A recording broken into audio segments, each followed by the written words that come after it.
नमस्कार। एक्ट्रेस स्वरा भास्कर की हुई शादी और शादी के बाद ट्विटर पे जो ट्रेंड शुरू हुए, लोगों ने बोला हाँ इसीलिए तो ये हिंदू धर्म के खिलाफ इतना बोलती थी। वैसे स्वरा भास्कर का पूरा राइट है, वो किससे शादी करे, वो एक इंडियन से शादी कर रही हैं और वो भी समाजवादी पार्टी के मेंबर के।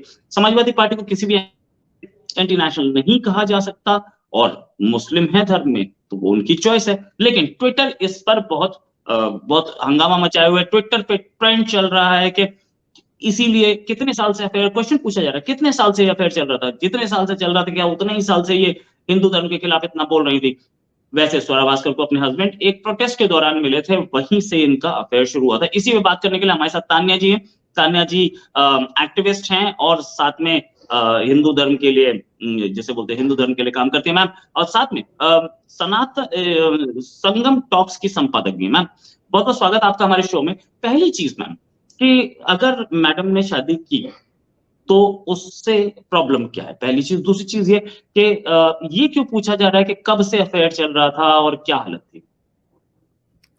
जी, नमस्ते रोहित जी। और ये जो आपने सवाल पूछा कि शादी की है तो उसमें क्या प्रॉब्लम है, हमें कोई प्रॉब्लम नहीं है। इनफैक्ट हमें बहुत खुशी है इस पर्टिकुलर शादी को देख के, क्योंकि इसके बारे में हम हिंदुओं को बहुत खुशी है। बट दूसरी बात आपने पूछा कि क्या ये तब से बोल रही हैं जब से इनका अफेयर चल रहा था इनके साथ, इसलिए वो हिंदुओं के खिलाफ बोलती हैं? ये मेरे ख्याल से आपका दूसरा प्रश्न था। तो इसमें आप देखिएगा कि इन्होंने खुद ही अपने ट्विटर पे एक वीडियो चलाई है, छोटी-सी क्लिप है। मतलब वैसे लोगों को तो कोई रुचि नहीं है जानने में कि ये कैसे मिले, इनकी प्रेम कहानी कैसे हुई, पर खुद जैसे स्वरा भास्कर का स्वभाव रहा है शुरू से ही, वो बिना पूछे जो है अपनी टिप्पणी देती है। वो बिना जो है माँगे कहीं भी जो है उनकी कोई ज़रूरत नहीं होती, वहाँ घुस जाती है। और जहाँ भी थोड़ा बहुत कैमरा और फुटेज मिल जाए, ऐसी बात बोल देना या ऐसे करना, तो वो उनका स्वभाव रहा है, तो उसके बारे में जो है जितना कम बोला जाए उतना अच्छा। पर ख़ैर बात हो रही है कि इन ये मिले कैसे? तो इनका जो एक छोटा-सा क्लिप है जो मैं देख रही हूँ ट्विटर पे बहुत चल रहा है कि ये लोग कैसे मिले। तो ये लोग कैसे मिले, तो ये छोटा-सा 1 मिनट 20 सेकंड का क्लिप है मेरे ख़्याल से। पर स्वरा भास्कर का जो ये क्या कहते हैं बायो है ना ट्विटर में, ये आप सुनिएगा तो बहुत फ़नी है। लिखती हैं कि दिल की बुरी नहीं है, पर पता नहीं कौन-सी उल्टी बुद्धि दी है भगवान ने, और ज़िद्दी तो भैया खच्चर जैसी है। तो ये उनका बायो है, तो आप समझ सकते हैं कि ये अपने आप को क्या ही समझती हैं, और फिर हमें आगे बोलने की ज़रूरत नहीं है। तो उसके अलावा आपने पूछा तो वो छोटे से उसमें ट्विटर के क्लिप में वो दिखाती हैं कि कैसे 2 अनजान लोग कहाँ से ऐसे डेस्टिनी मिलवाती है इनको। तो ये मिले दोनों मियाँ-बीवी सीएए के प्रोटेस्ट के दौरान। मतलब जो सिटीज़नशिप अमेंडमेंट बिल जो वो था, ये उसके प्रोटेस्ट के दौरान मिले थे, और वहाँ पे इनका सपोज़िडली जो है टाँका भिड़ा, जैसे वो क्लिप में खुद ही बता रही है। और उसके बाद जो है वो आपस में मिलते रहे, फिर वो पता नहीं कुछ ट्वीट्स डाल रही हैं कि उन्होंने अपनी बहन की शादी में मिलवाया, और वो ये जवाब दे रही है कि तुम्हारी शादी में तो आऊँगी, तुम्हारी बहन की शादी में नहीं आ पाई। और ऐसे-ऐसे करके फिर दिवाली के टाइम पे इनके घर में लाइटें भी लगा रहे हैं वो। तो फिर उसके बाद फिर इनकी जो है, तो आप इससे मुझे 2-3 चीज़ें पता लगी रोहित जी, कि ये जो प्रोटेस्ट होना है ये कितना ज़रूरी होता है प्रोटेस्ट होना। मतलब फिर भारत मैट्रिमोनी, शादी.com का इनको तो कोई मतलब नहीं है, इनको तो ऐसे साइट्स चाहिए ना अपने लिए पार्टनर्स ढूँढने के लिए। भई और कहाँ इनसे ज़्यादा खच्चर और वोक लोग मिलेंगे, यही मिलेंगे। तो मुझे लगा ये प्रोटेस्ट जो है, ये एक दूसरा तरीका है, जैसे आपस में एक-दूसरे को शादियों में देखते हैं, पसंद करते हैं माँ-बाप शादियाँ करवाते हैं। भारत मैट्रिमोनी वेबसाइट्स होते हैं, तो ये प्रोटेस्ट साइट्स होते हैं, जहाँ इनको अपने लाइफ पार्टनर मिलते हैं। तो एक ये पता चला कितनी इम्पोर्टेंस है प्रोटेस्ट साइट्स की, क्योंकि यहाँ पे स्वरा भास्कर जी अपने पार्टनर को मिलती हैं, वहाँ ज़रफ़ूरा बेगम प्रेग्नेंट हो जाती हैं प्रोटेस्ट में, और वो जेल में चली जाती हैं, उनका बच्चा पैदा हो जाता है। पता नहीं क्या होता है इन प्रोटेस्ट में, मुझे नहीं समझ में आता। अब मुझे पता चल रहा है कि वहाँ पे इतनी लड़की-लड़कियों की भीड़ क्यों होती है। और जो छोटे छोटे बच्चे हैं वो मर जाते हैं ठंड में वहां पे। एनी विच वेज, तो मेरा ये कहना है कि ये एक विज्ञापन लगता है मुझे। It's like an advertisement, you know, कि भैया आगे चल के और प्रोटेस्ट करो ऐसे वामपंथियों और ये जो दलित राइट एक्टिविस्ट जो अपने आप को कहते हैं तथा कथित, और जितने भी अर्बन नक्सल, एंटी नेशनल, ये प्रोटेस्ट साइट में आपको अपने पोटेंशियल पार्टनर मिल सकते हैं। तो ये एक विज्ञापन है कि ये प्रोटेस्ट साइट जो है ये एक डेटिंग साइट भी है, इसको आप वो कर सकते हैं और आगे चल के आपको। और दूसरी बात, अगर आप देखेंगे ये जो इनके हस्बैंड हैं, अगर आप इनको जो ये फहाद अहमद हैं, जो बहुजन समाजवादी पार्टी के महाराष्ट्र के यूथ विंग के हेड हैं, तो आप इनके एक जो है ना टॉक जाके देखे, AMU में उन्होंने दिया है, स्टूडेंट यूनियन में 4 साल पहले। उसमें मतलब स्वरा भास्कर का लेवल और इनका लेवल जमीन आसमान का है। मैं यहाँ तक जो है कह के छोड़ दूंगी। और ये जो इंसान है जब ये बोल रहे हैं तो वो पूरा speech illogical, filled with hatred towards the government. कोई तुक नहीं है उनके पूरे स्पीच में, 8 मिनट का स्पीच है, कोई तुक नहीं है। हिटलर के जो है वो चला रही है, हम लोगों पे वो कर रही है, हमें ऑटोनॉमी नहीं पास होने देना है AMU में, ये भी उनकी साजिश है। और क्या कहते हैं, इन्होंने लिंगडो कमिटी जो है वो हमारे खिलाफ है। और मतलब कि दुनिया जहान का उसने गिना दिया कि हम लोग दबे कुचले हैं। और ये तो प्रॉपर वो जो कहते हैं ना लॉजिकलेस नॉनसेंस, हेट्रेड, अर्बन नक्सल, एंटी नेशनल स्पीच आप इसके मुंह से सुन सकते हैं। और कोशिश बड़ी कर रहे थे उर्दू में शायरी बोलने की ये वो, पर उनके जो है जबान लड़खड़ा रही थी, बोल भी नहीं पा रहे थे। और बेचारे कह रहे थे हम तो बहुत गरीब तबके से आते हैं, शुक्र है AMU जैसी संस्था है जो जिसकी वजह से हम पढ़ पाए हैं, मेरे जैसे लड़के, नहीं तो हम पढ़ भी नहीं पाते। तो देखिए ये दूसरा विज्ञापन है कि स्वरा भास्कर दे रही है कि देखिए भैया, अगर आप ऐसे अर्बन एंटी नेशनल अर्बन नक्सल बनेंगे तो मेरी जैसे, जिसको कहते हैं ना, हम तो उसको मिड एलीट समझते हैं ये वोक और लिबरल क्राउड में, पर इनके हस्बैंड जो हैं, जो ये फहाद अहमद है, इनके लिए तो ये सुपर एलीट है। तो ये एक विज्ञापन है उन लोगों के लिए कि देखो भैया, अगर तुम ऐसी चीजें करोगे एक पर्टिकुलर कम्युनिटी के लिए, तो तुम्हें स्वरा भास्कर जैसी जो है बॉलीवुड के सर्कल में तो घुमाने के लिए ले ही जाएगी और वहां पे बड़े लोगों से मिलवाएगी, तो एक टिकट है वो। तो आप समझ सकते हैं कि ये दोनों तरफ से कितना विज्ञापन। और गलत टाइम पे शादी कर लिया स्वरा भास्कर ने। अगर ये कांग्रेस के टाइम पे करती तो बड़ी वाहवाही होती, पर अब किसी को, बल्कि लोग खुश हो रहे हैं, हिंदू तो खुश हो रहे हैं कि चलो ये बला टली। राइट मैम, एक चीज और कि इन्होंने अपनी शादी को 1 महीने तक सीक्रेट रखा। मुझे नहीं समझ में आ रहा क्यों सीक्रेट रखा। इस पर भी क्वेश्चन पूछे जा रहे हैं कि भाई शादी 1 महीने तक सीक्रेट रखने के पीछे क्या रीजन था? कोई मूवी आ रही थी या आपको पब्लिसिटी नहीं मिल रही थी? क्या रीजन था? मतलब कुछ तो इस, can you smell a rat here? देखिए रोहित जी, इसके बहुत सारे कारण हो सकते हैं। एक तो इनके बहुत चहीते राहुल बाबा जो हैं वो भारत जोड़ो यात्रा कर रहे थे।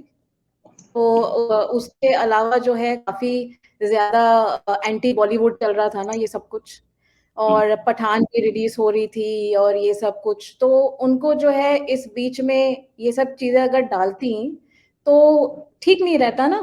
थोड़ा सा फोकस इधर हो जाते हैं, इनके आका जो है गुस्सा हो जाते हैं कि भाई मैं भारत जोड़ो यात्रा कर रहा हूँ, पहले मुझे खत्म कर लेने दो। मैं पठान जो है चला रहा हूँ, पहले मुझे खत्म कर लेने दो। तो ये सब चीजें जो है, और ऊपर से श्रद्धा वाला केस भी चल रहा था, तो ये सब चल रही थी, तो वेट कर रही थी वो। अब शायद रहा नहीं गया या कहीं ना लीक हो गया होगा, तो अब ये डाल रही हैं। बट मुझे तो यही रीजन दिखता है कि काफी सारे इश्यूज थे जिसकी वजह से इनके आकाओं ने बोला होगा। ये बिना आकाओं के तो कुछ करते नहीं, तो छुपाने वाला कोई रीजन नहीं है। राइट अच्छा, इनके लिए ये बोला जा रहा है कि शायद ये इतने लंबे से अफेयर चल रहा था, शायद इसीलिए ये हिंदू धर्म के खिलाफ इतने स्टेटमेंट्स दे रही थी और बहुत सारी चीजें। और ये भी बोला गया, एक कमेंट तो ऐसा भी आ रहा है कि कहीं पे इन्होंने भाई बोला, कहीं पे फिर शादी कर ली, वो कमेंट भी आ रहा है। खैर आई डोंट नो, वो उनका अपना पर्सनल है। बट क्या ये बात मानी जा सकती है कि कहीं अफेयर चल रहा था एक मुस्लिम से, इसलिए हिंदू सनातन धर्म के खिलाफ इतना बोल रही थी? देखिए रोहित जी, अगर आप स्वरा भास्कर की हिस्ट्री देखेंगे तो ये ऐसे परिवार से आती हैं इनकी मदर जेएनयू में प्रोफेसर थी और वो सिनेमैटिक स्टडीज पढ़ाती थी। तो जेएनयू का जो है वो क्राउड कैसा था और माहौल कैसा था ये तो आपको भली भांति पता है। तो कुछ ऐसे हिंदू हैं हमारे देश में, कुछ नहीं काफी, जो नाम से तो हिंदू हैं पर उनको एक अलग ही जो है ना एक जिसको कहते हैं स्टॉकहोम सिंड्रोम, एक अलग ही टाइप का प्यार है क्योंकि ऐसी अपब्रिंगिंग है ना, लेफ्ट लिबरल, जेएनयू, फिर इनके जो फादर थे वो भी कांग्रेस के काफी क्लोज सर्कल्स में रहे हैं और जो भी उनको पद और ये सब मिला है तो वो तो एक जो आपके जब आप में कम बुद्धि हो, जैसे कहते हैं ना दिमाग से तो कच्चा है, ये अपने ट्विटर के बायो में ही कह रही हैं। तो जब आप ऐसे सराउंडिंग्स में बड़े होते हैं और आपके दिमाग में मूवी स्टार बनने का जो है ख्वाब होता है, बेचारी ना अच्छी अभिनेत्री कभी बन पाई, ना अच्छी एक्टिविस्ट भी बन पाई। ये तो बेचारी किस चीज में ये सक्सेसफुल है ये आज तक हमें समझ नहीं आया। और जिसके लिए वो फेमस है उस चीज के बारे में तो जग जाहिर है, वो मुझे बोलने की आवश्यकता नहीं है। तो मैं यही कहना चाहूंगी कि आपने ये पूछा कि क्या ये उस टाइम से, तो ये इसका फैमिली बैकग्राउंड है और इन्होंने खुद माना है कि इनको बचपन से ना अटेंशन सीकिंग का बड़ा बुखार था शुरू से ही। इनके ट्वीट से आप पढ़ सकते हैं तो बचपन से ही उनको था। ये कहती हैं कि मैं जब जब मेरे दोस्त आते थे मदर के मिलने के लिए तो मैं वहां पे नाचने लग जाती थी उनके सामने, ये करने लग जाती थी ताकि मेरे को देखे और बाकी सब भूल जाए। तो ये उनको अटेंशन सीकिंग का जो वो है वो आपको हर जगह दिख ही जाता है, अभी भी कहीं पर भी वो दिख जाती है पब्लिक में। तो सलमान खान के गणपति उत्सव में सबसे आगे यही नाच रही थी और सब पीछे हंस रहे थे उनको देख के, इंक्लूडिंग सलमान खान। तो आप समझ सकते हैं कि ये कितने जो है बिछ जाती हैं, पर लोग इन पे हंसते हैं वो अलग बात है, बेचारी उनको पता नहीं चलता। पर ये उनका पुराना जो है ऑब्सेशन और शौक रहा है। आप इनका एक इंटरव्यू देखिए, बहुत पुराना, यहाँ पे अगर चलाएंगे तो कॉपीराइट शायद लग जाएगा, पर मैं ऑडियंस से जो है ये दरख्वास्त करूंगी, रिक्वेस्ट करूंगी, अनुरोध करूंगी कि आप जाइए यूट्यूब पे और जाके वहां पे स्वरा भास्कर पाकिस्तान में थी, वो बहुत साल पहले, मेरे ख्याल से जब नई नई ये फिल्मों में आई थी 2005 या 6 या 4 की बात है। तो एक तो ये अपनी उम्र भी बहुत छुपाती हैं, इनकी उम्र जो है जो दिखता है विकिपीडिया में ये उससे बहुत ज्यादा है और ये इन्होंने खुद भी माना है और ये यहीं से पढ़ी हैं दिल्ली के सरदार पटेल विद्यालय से, मेरे भी काफी मित्र हैं वहां से, तो वो मानते हैं कि ये कई साल सीनियर हैं। ये इनकी उम्र जो है कम दिखाई जाती है ऑनलाइन। तो तो मैं ये कह रही थी कि इनका एक वीडियो निकालिए स्वरा भास्कर पाकिस्तान करके यूट्यूब पे, तो वहां पे बहुत पुराना वीडियो है जहाँ पे इनकी पहली मूवी शायद निकली होगी तो वहां प्रमोट करने गई वो, या वहां इनके कुछ फ्रेंड्स होंगे, रिलेशंस होंगे। तो वो वहां पे क्या कहती हैं, बहुत इंपॉर्टेंट बात, कि इनको एक पाकिस्तानी शख्स से प्यार हो गया था जब ये कॉलेज के समय में थी, उनसे मिलने पाकिस्तान भी चली गई थी और बहुत लंबा चौड़ा इनका मेरे ख्याल से उनके साथ ताल्लुक रहा और फिर जब उनका टूटा तो उनका दिल बहुत टूटा, ये उनके वर्ड है।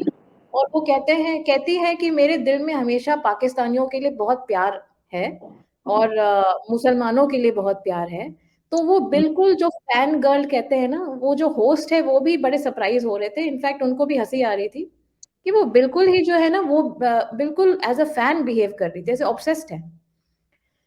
तो इससे आपको पता चलता है कि ये शुरुआती तौर से ही इनके प्रति ज्यादा संवेदनशील है और ये सिर्फ नाम में हिंदू हैं, आगे चल के ये भी कोई बड़ी बात नहीं होगी अगर ये कोर्ट मैरिज दिखा रहे हैं, पर अगर इन्होंने पीछे जाके अपना निकाह भी कर लिया होगा, दिखाएंगे नहीं। तो ये सिर्फ दिखावे का कोर्ट है, ये कोई रिकॉर्डिंग है क्या कोर्ट मैरिज की, कुछ वो कागज के आपने फोटो खींच दी तो उससे क्या होता है, तो नहीं पता लग जाता, क्योंकि इनकी दिली तमन्ना मेरे ख्याल से ये है कि ये निकाह करे, मुसलमान बने। तो वो भी आगे चल के आपको पता लग सकता है या जिंदगी भर छुपाया जा सकता है, कुछ नहीं पता चलता है। मैम अच्छा ऐसा क्यों होता है कि कोई बॉलीवुड एक्ट्रेस किसी मुस्लिम से शादी करे तो लोगों को प्रॉब्लम आती है या ऐसी प्रॉब्लम्स बोली जाती हैं या कहीं ना कहीं ऑब्सेशन बनता है इस पे? ऐसा क्यों होता है? या कोई हिंदू लड़की किसी मुस्लिम से शादी करे तो ऐसी लव जिहाद टाइप बातें बोली जाती हैं, ऐसा क्या प्रॉब्लम आती है? देखिए रोहित जी, प्रॉब्लम तो किसी को कुछ नहीं है, पर क्या होता है कि जब ये शादी कर लेती हैं, तो जब ये नाम रखने लगती हैं ना जहांगीर और तैमूर अपने बच्चों की, इसमें हमें दिक्कत होती है, क्योंकि जहांगीर और तैमूर ये दोनों के दोनों हिंदुओं के बर्बरता से कातिल थे। तो इसीलिए जब आप हिंदू होके शादी करते हैं, और करीना कपूर को तो मुझे समझ नहीं आता, अगर ये अपने पीछे जाके हिस्ट्री को देखें तो इन्हीं के पंजाब के जो गुरु थे, मैं ये सिख वर्ड और जो भी है ये सब हिंदू ही थे, सारे गुरु खत्री थे और ये सब थे। तो ये इनको मारा गया है इन्हीं के पूर्वजों के द्वारा, जो ये कहते हैं हमारे पूर्वज हैं, चाहे वो डीएनए को के हो या मानसिक हो, मुझे नहीं पता, या धार्मिक उससे हो, पर उनके खुद के सिख के उनके खुद के गुरुओं की ये पंजाब के लोगों के कातिल रहे हैं। तो ये अपने बच्चों के नाम जब जहांगीर और तैमूर रखने लगती हैं, तो इससे मैं और आप क्या समझें? भई ये तो कोई पर्सनल मैटर नहीं है, क्योंकि आप पब्लिक स्फीयर में हैं और पब्लिक स्फीयर में रह के एज़ अ पब्लिक क्या आपकी कोई रिस्पॉन्सिबिलिटी, ज़िम्मेवारी होती है कि आप अपने ऑडियंस के लोगों के, इस देश के कातिलों के, बर्बरता के से भरे लोगों के नाम आप रखें? तो हमें इस चीज़ से प्रॉब्लम होती है कि आप क्या एग्ज़ाम्पल सेट कर रहे हैं और क्या ये हिंदुओं के ज़ख्मों पे नमक छिड़कने की कोशिश करते हैं? दूसरी बात, आप देखेंगे कि जब ये जैसे आमिर खान हो गए, ये हो गए, 3-3 4-4 शादियाँ कर रहे, सारी हिंदू बीवियाँ थी उनकी। तो और सो ये जब कहते हैं कि हमें कोई प्रॉब्लम नहीं है, आप करिए, बिल्कुल करिए, हमें कोई दिक्कत नहीं है। हमने कौन-सा अमृता सिंह के बारे में कुछ बोला था? हमने कौन-सा गौरी और शाहरुख खान के बारे में बोला था जब इनकी शादी हुई थी? जब आप शादी करके ऐसे बच्चों के नाम रखते हैं और आप जो है आपके हस्बैंड खुलेआम ये कहते हैं आके बाहर, सैफ अली खान, कि 1947 से पहले तो इंडिया ही नहीं था। और ये तो जब उनके पूर्वज के रिकॉर्ड्स निकलते हैं, तो सैफ अली खान के पूर्वजों ने जिन्ना को बोला था कि हम आपके साथ जुड़ना चाहते हैं, जबकि वो देश के बीचों-बीच रहते थे, किस प्रकार से जुड़ेंगे? तो हमें इन सब चीज़ों से वो है कि जब आप शादी आपने कर ली तो आपकी क्या मानसिकता इतनी जो है हिंदू के जो है अगेंस्ट हो गई कि अपने बच्चों के ऐसे नाम रख रहे हैं? क्या आप एक बात सोचिए, चलिए शौक-शौक में भी, क्या आप अपने बच्चे का नाम जो है हिटलर रखना चाहेंगे क्या? बिल्कुल नहीं। आपको पता है कि ये कहीं पर भी जाएगा, अब्रॉड जाएगा, बाहर जाएगा, तो लोग जब ये नाम सुनेंगे नफ़रत करेंगे। तो क्या ये एक पर्सनल मामला है? क्या तो आप लोगों के भावना को कैसे कंट्रोल करोगे? अगर मेरे पास कोई आए और बोले कि हिटलर, मैं सीधा सोचूँगी इनके माँ-बाप किस प्रकार के हैं? और ये लड़का किस प्रकार का होगा जो हिटलर नाम रख के घूम रहा है? बल्कि मुझे तो तरस आता है तैमूर और जहांगीर पे, उनके बेटे। आप इनको किस आग में धकेल रहे हैं? उनको पता भी नहीं है कि उनके ऐसे नाम रखे हुए हैं। तो हमें इस मानसिकता से और इस एग्ज़ाम्पल से प्रॉब्लम है। और ख़ैर लव जिहाद तो एक रियलिटी है। मैं उसके बारे में बिल्कुल नहीं कहूँगी कि ये एक जो है कहने की बात है, ऐसा होता नहीं है, बिल्कुल रियलिटी है, होता है। कन्वर्जन्स हो रहे हैं, सूटकेसों में मिल रहे हैं, फ्रिजों में मिल रही हैं, और अगर आप कहते हैं कि हिंदुओं में भी मिलते हैं, तो ज़रा कंपेयर करिए कि हिंदुओं में कितने होते हैं ये कन्वर्जन्स, ये सूटकेसों में, फ्रिजों में मिलना और ज़रा इनके मर्डर, रेप वगैरह जानवरों के साथ जो हो रहा है, ज़रा पता करके देखिए कि क्या कंपैरेटिव स्टडी है, और फिर ये बोलने की ज़रूरत है कि कौन-सी कम्युनिटी इसमें अव्वल नंबर पे है। Right ma'am, right ma'am. So ये जो मैरिज है अभी इस पे कंट्रोवर्सी थमी नहीं है और कंट्रोवर्सी चलती जा रही है। हमें अगले कुछ दिन में इसमें और जैसे बोलते कंट्रोवर्सी नहीं गर्मी दिख सकती है। स्वरा भास्कर का अभी तक कोई कमेंट नहीं है। 1 महीने बाद इन्होंने अपनी शादी को डिक्लेयर किया, हाँ, लेकिन प्रिंस जरूर बन रहे हैं ट्विटर पे। Thanks a lot ma'am for joining us और उम्मीद है जल्दी एक डिस्कशन और करेंगे अभी आपके साथ। अभी के लिए मैम धन्यवाद, नमस्कार, जय हिंद मैम। जय हिंद।